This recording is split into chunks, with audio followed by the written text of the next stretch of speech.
Hello. Today I'd like to talk about three local rock stars. I bet you think I'm going to talk about Mariah Carey or Billy Joel or Harry Chapin. Well, none of them is or was really a rock star, but they are stars and they do rock, and they all lived in this township. Rather, I'm talking about rock stars that are a whole lot stronger. Glacier, erratic blocks of hornblende granite that were pushed through Long Island, cast aside, and left behind to become Huntington's memorials and landmarks. Back in the early 1900s, collecting and exchanging picture postcards was the #1 hobby in the world.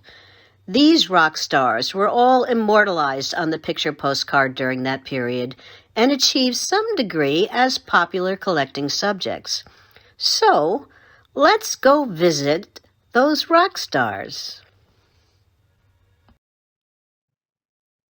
Many of us enjoy walking around Comset State Park. It has hidden trails, challenging hills, and wonderful views. However, rather than turning left into the park, continue on down Lloyd Harbor Road until you reach the Target Rock National Wildlife Refuge. Take a walk down its trails until you come to the beach where you will see rock star #1, Target Rock. Target Rock is our only rock star that has never moved, at least by human intervention. Early residents of the area claim that the giant boulder was once on top of a high bluff in the 1850s, but a series of nor'easters pounded the shoreline and the boulder thunderously rolled into its current position along the shore. Its name comes from a legend that during the Revolutionary War, a British ship fired at the rock for target practice. There is also a report that a cannonball was actually dug up in the area. Where the truth is, we may never know. But wait, we can't blame it all on the British. Other newspaper articles report that in the 1880s, it was Uncle Sam's fleet that started to pepper the landmark.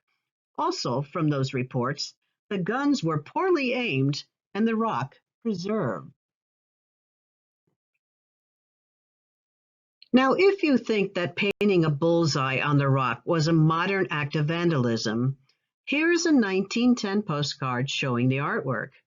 In August of 1905, a black and white bullseye was painted on the rock. Huntingtonians were in an uproar, thinking that once again Uncle Sam's ships were about to embark on another round of target practice.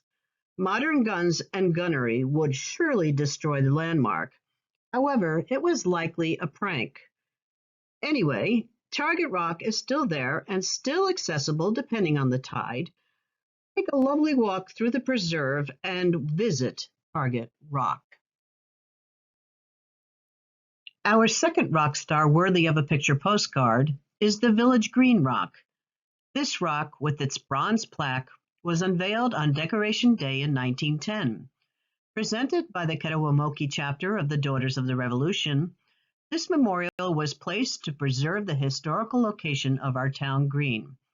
This area, surrounding the intersection of Main Street and Park Avenue, is where our original Huntingtonians settled. Ceremonial speeches were made by three descendants of original settlers, Henry Sammis, Douglas Conklin, and Town Supervisor Ireland. Our final rock star has a long history of controversy, and that would be the Nathan Hale Monument. A gentleman named George Taylor had a 188-acre estate on the shores of Huntington Bay. He called his estate Hale Site after the patriot Nathan Hale.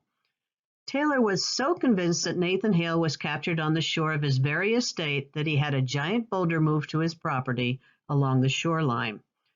3 bronze plaques were affixed to the rock with inscriptions of dubious accuracy regarding the life of Nathan Hale.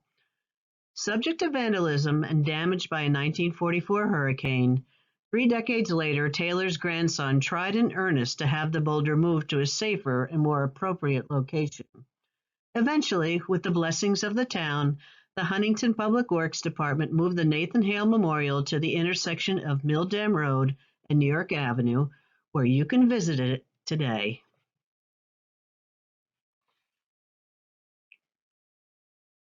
The boulder used for the Nathan Hale Memorial wasn't the only rock George Taylor moved. About the same time that he placed his giant boulder on his estate, he had another boulder moved to the Huntington Rural Cemetery to mark his final resting place. Here is your bite number 3 quiz. There is another Nathan Hale monument in the town of Huntington. It is not a rock, but it is primarily made out of rock. Do you know where it is?